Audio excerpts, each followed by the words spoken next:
Hello and welcome to another captaincy video from Fantasy Football Scout. It's a normal game week at last, following a blank and a double during January so far.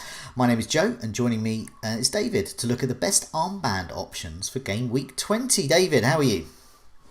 Yeah, very good. Thanks. As you say, it's nice to be going into just a normal game week for once. We've not had one in a while. We had the blank game week, then we're actually recording this in the middle of a double.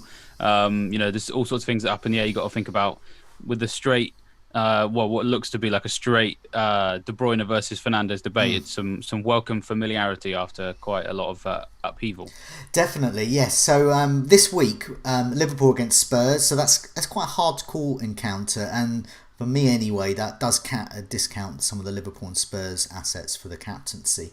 But it looks like once again the captaincy could be a tale of those two premium midfielders from Manchester that we've been relying on so much this season already, and indeed last season. Kevin De Bruyne takes on West Brom, looks a great captaincy shout. Meanwhile, Bruno Fernandes is at home to another relegation candidate team, Sheffield United. Both of them look best matchups this week. So I've got some stats I'll put up on the screen highlighting Kevin De Bruyne and Bruno Fernandes. I've also put some stats on for Sterling and Rashford. Now, also for the benefit of the podcast listeners, these are for the last four matches. And I've also compiled these prior to the second set of matches in game week 19. So I've got some other stats coming up about so-called whipping boys and expected goals conceded, all those types of stats, but all of these were compiled before the second set of matches, so there's some kind of uniformity there. So I just wanted to say for these, looking at big chances in total, Kevin De Bruyne is top with 5 over the last 4, Bruno Fernandes with 3, Sterling with 2, and Rashford with none. And that plays out in expected goal involvement. Kevin De Bruyne well over 3 goals he was expected to score. Fernandes around 3, so he's performing as par. Kevin De Bruyne, arguably in terms of big chances, is not sort of translating in that to that goal involvement.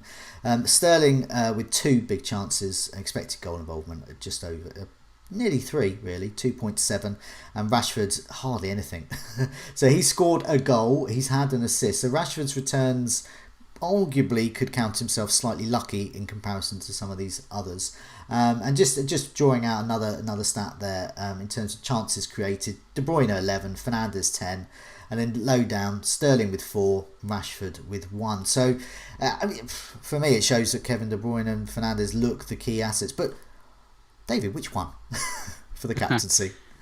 Yeah, it's always a tricky choice, and especially when we definitely feel right now like they haven't quite hit the heights that we're used to or that we're looking for.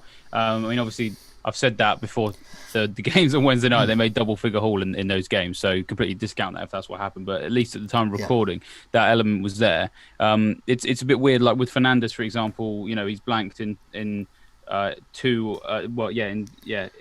Like 2 of his last 3 away matches against Burnley and against Liverpool. Which is unlike him. Normally does quite well on the road. De Bruyne, it's just the 6 points against 6 or 7 points against Crystal Palace, and we're hoping for more there as well. So it's a little bit annoying because I feel like a lot of these numbers we've discussed, these two players haven't quite converted that into as explosive a return as we'd like. So the key thing for me that just kind of makes this whole thing just a little bit annoying when we're looking at these two is their goal conversion rates in the last 4 has been quite poor. So Fernandes 6.3%, but De Bruyne is only 6.7%. And a lot of the players that have had similar numbers of big chances in them in the league recently have much higher conversion rates. So even Tammy Abraham, his goal conversion rate is 37.5%, Aubameyang 16%, Lacazette 37%, El Ghazi 22%, Son, who's actually had more big chances than De Bruyne. Son's top of the league for big chances in the last 4, 11% goal conversion. So it's not amazing, but still better. Tricky fixture for Son, of course. So for me, I think the big deciding factor between these two players is probably assist potential. Okay.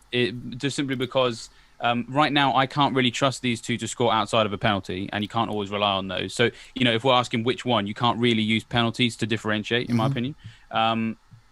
So then when we look at De Bruyne's assist potential, I think it is. I think it's better than Fernandes because over the last four we've had Fernandes has played 10 key passes but no big chances created. Okay. De Bruyne has created a similar number of chances, 11, but four of those have been big chances, and so then that's a massive swing towards De Bruyne in terms of expected assists. Um, so for me, that's why I'd probably be looking at De Bruyne based on the form. But also, I feel more comfortable captaining someone away at West Brom than at home to Sheffield United, especially because we know that Man United have kind of laboured a little bit at home recently. Interestingly enough, Fernandes has actually done better at home than he has away recently, which is Yes. somewhat ironic. 17 points against Leeds, 6 against Wolves, 10 against Villa. But when you look at those around him, Rashford is a shadow of his away self when he's at Yeah. home. Martial again is just I don't really know what's going on with him, and Cavani hasn't added the goals that we'd expect, but he's added some grit to the attack, which is quite nice. But he's not banging in goals left, right, and centre. So, and also Sheffield United, I feel like will feel less shameless trying to just get behind everything as the away team, whereas West Brom are actually starting to kind of come out of their shells a little bit under Big Sam. They've scored 3 goals at Wolves. They've scored against West Ham as well. So 4 goals in their last two is not bad for them anyway. And it being a home game, I just kind of feel that setup it kind of favours Man City anyway. So then if I feel like De Bruyne with those exciting assets around him has better assist potential as a player, better assist potential because of his colleagues, for me, the scales are tipped towards him. Yeah, I mean, I don't have him in my team at the moment, but I am aiming to get him in, and I probably will captain him. I think him and Fernandes are the standouts, but I think you're right. I think De Bruyne just shades it, not just in terms of that breadth of points with the goals and the assists and that heightened assist potential, but it's just the opposition as well. Sheffield United is still poor, and West Brom, despite looking better, are still poor. So this is I'll bring up some other stats actually. So what we've got here is a couple of tables. One of those players over the last 4 matches. Stress this is prior to the second set of games in Game Week 19. And as you said, Son is at top with big chances. With big chances total, he's had 6. So that underlines his potential if he had a favourable fixture as well. Unfortunately, he plays Liverpool this time around, but we'll come back to that in a sec because that's got some other names there for perhaps other captaincy shouts. But the interesting one is the big chances conceded table I've got up here, which is once again for the last 4 matches they have played. When I compiled this yesterday, so we got West Brom top, still 11. So they're still over their last 4 matches. What's happening with Sam Allardyce coming in? Supposed focus on defence is not translating yet in those underlying stats over the last 4 matches, and we see Sheffield United are quite low down there. I know their opposition has been, they've had the likes of Newcastle in there, but they've only conceded 5 big chances and they've conceded 6 goals. So in a way, they've been slightly unlucky. And West Brom are sort of par for the course really. Conceded 11 big chances, conceded 12 goals. So. That says to me, if I'm deciding between the two at the moment, Kevin De Bruyne would probably just swing it there. But of course, there are other options for the armband. Let's look at these fixtures. So looking at the fixtures, we've got Palace against West Ham. I think Antonio is a shout there. Newcastle against Leeds. I mean, Newcastle are proper bad at the moment. Leeds happen to bring a ploughed field with them for their last match against Brighton, but they're away this time at the lovely St James's Park, so hopefully that pitch is in better condition to suit Leeds' play. I think Bamford could be a shout, not compared to De Bruyne, but just looking down the list of the fixtures that are taking place, any other fixtures that sort of spring out and any other sort of potential captaincy candidates?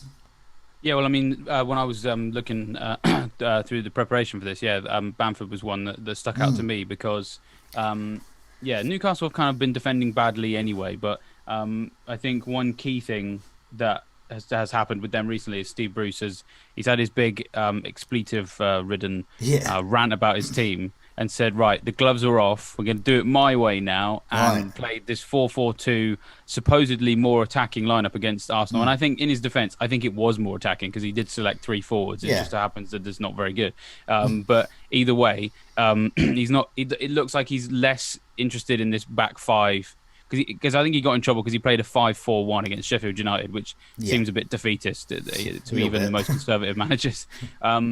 It didn't work against Arsenal in terms of result because they lost 3-0. They were in the game for longer than perhaps some of us expected. But either way, I think this new approach at Newcastle where he's going to try and kind of kind of loosen the structure a little bit and try and throw more forward massively favours Leeds, who are the absolute masters of that tactic. And we've already seen Leeds score 5 goals against Newcastle. So I think Newcastle have probably been in everybody's kind of whipping boy consideration for a while. But if Steve Bruce is considering loosening up the way his team plays, then I think they're going to concede even more goals. So we definitely should be targeting them. Interesting that you mentioned Antonio. Crystal Palace's defence has been really bad, hasn't it, over the last sort of maybe 15 game weeks? But in the last 2 or 3, since they made a couple of changes, we've got an article on site about this at the moment, actually, just analysing what they've done over the last few games. Mitchell coming back in seems to have shored them up a bit, and Tompkins coming back in. With players like Van Aanholt and I think Scott Dan, who actually had quite alarmingly high numbers for errors leading to goals and errors leading to chances. Has replaced those error-prone players with some more assured players.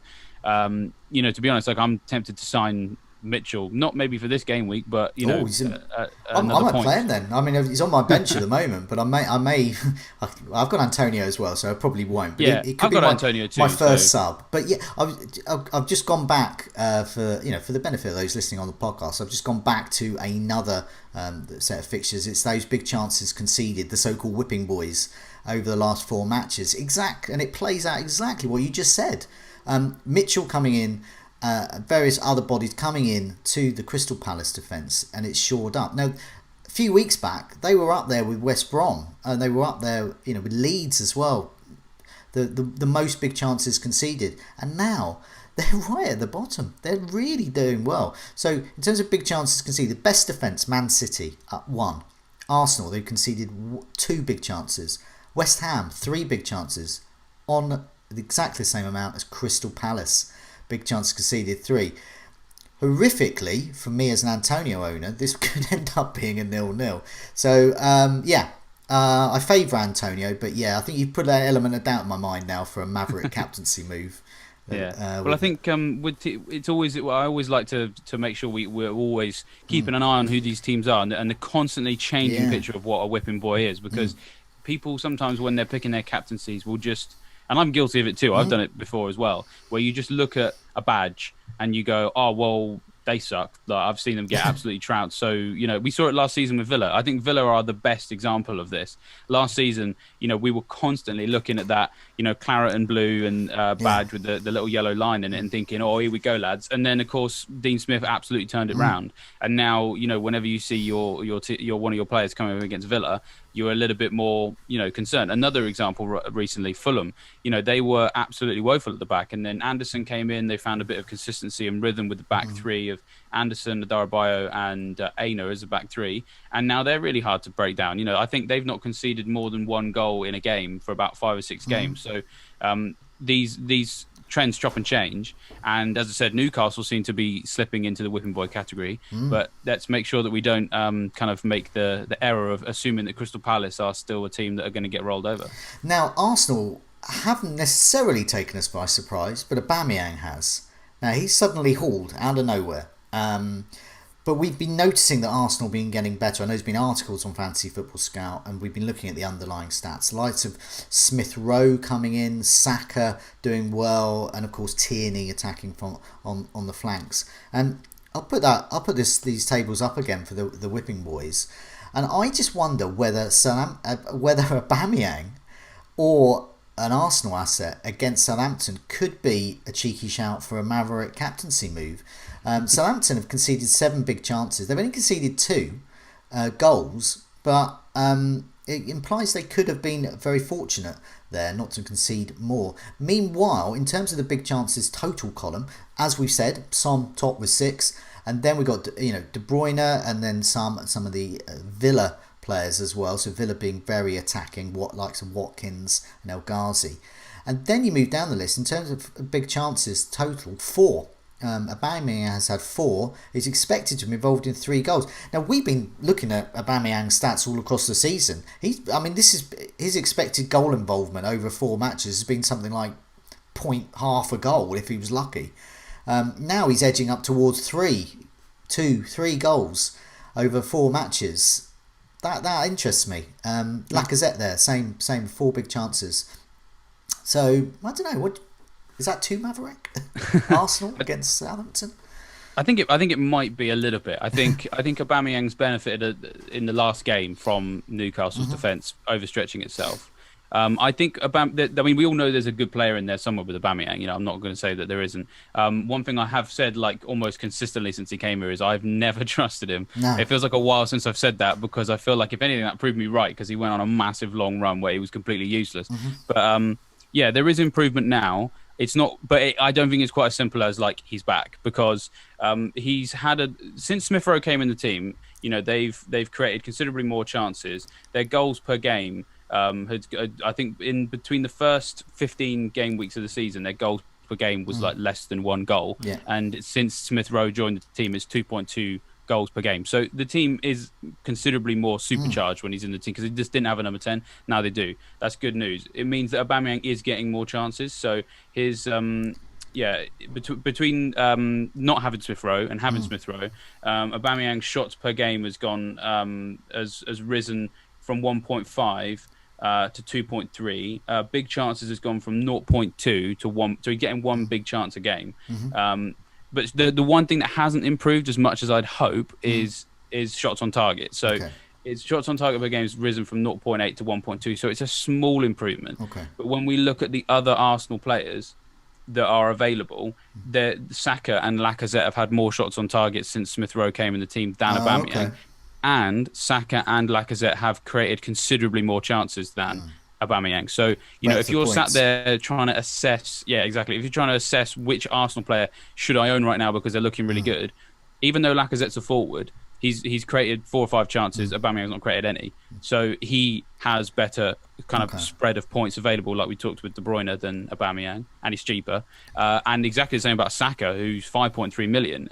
He's created more chances than anyone in the team since Smith Rowe came, other than Smith Rowe. But he shoots a lot more than Smith Rowe and is second among Arsenal players for shots on target. So, Aubameyang looks very nice. He's a very sort of big name pick. But, it's quite hard, I think, for me to sit here and say, let's lump on him now, when actually Saka just remove the prices. He's the better option. Yeah. Throw the prices in, he gets even better. So, that's my take on the Arsenal players. And if you want a little bit more, there's an article on site right now about the Arsenal attack. So, just looking at the other fixtures, anything else spring out in terms of captaincy? I mean, we are at borderline barrel scraping time, so probably time to end soon. But just wondered if there was any others that might have missed. Yeah, I mean, I think the Spurs players will probably punish us as they usually do, right? We usually overlook them and then they get something. Yeah. I'm sure that will happen.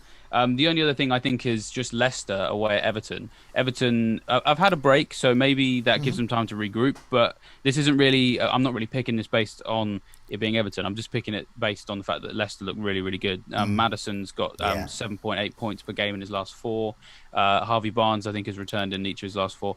Vardy's not done too well in the last 4, but there's been lots of home games. Yeah, he's now got 3 away games in his next 4. And he was so close to getting maybe something in the double game week. It doesn't always show up in the stats. He's always just that inch away from. Weirdly, it did show up in the stats. That first match, he had the most shots on target of any player of that round of matches, which is quite rare for Vardy, because usually he gets a couple of goals and he has a couple of shots. But this was 7 and 7 shots on target. Was it 7 shots on target? 7 shots in the box. It was the top metric, and it was just very unfortunate. I mean, I watched a lot of the highlights of the game, and there was a scuff shot, and he wasn't quite as sharp. But he's had his hip thing, hasn't he? So. Yeah, but it did indicate that he's getting there. And as you said, he does perform better away. And we got those away matches, so I'm clinging on to him, and he is possibly when we do future videos in the game weeks to come, in this short term, he could be could be an option, especially if he does well. That's why I signed him. Yeah, with against the double Everton. game Yeah, week. I mean, it's a bad decision now. I know in hindsight now it's a bad decision to get Kane out and get Vardy in. yeah. But I did the same. yeah, exactly. In terms of the 4-week plan, one of the reasons why I signed him was double game week. Yes, Yeah. better fixtures than Spurs over the next 4 as well. Also, yes. So as you say, potential captain candidate soon. Also, just as a side thing, in defence of our move there, in a double game week, it's worth doing. Vardy actually got 4 points, 2 blanks, but that's 4 points in a double game week against Kane, who had a single game week. Obviously, got more, and there was a hit involved. But as you said, over those 4 weeks, we hope that will come to fruition, especially because Spurs face Liverpool, and Liverpool trouble scoring, but their defence isn't in doubt at the moment. They're quite good assets there. I think we've covered pretty much everyone. I mean, it's the Fernandes De Bruyne show as usual, but there's those 2 fixtures. So if any injuries do happen after you watch this, when you watch this, after we've recorded, there is the options of say Sterling, potentially Rashford, if you want to target those fixtures, or John Stones. Yeah, I love John Stones. I wish I'd captained him, but I'm not that kind of manager. And well done to those that did captain him last time. But for now, David, thanks so much for joining me. Hope we can give people food for thought about the captaincy decisions for Game Week 20. Good luck with your captaincy decision, and goodbye. Yep, good luck to you as well, Joe.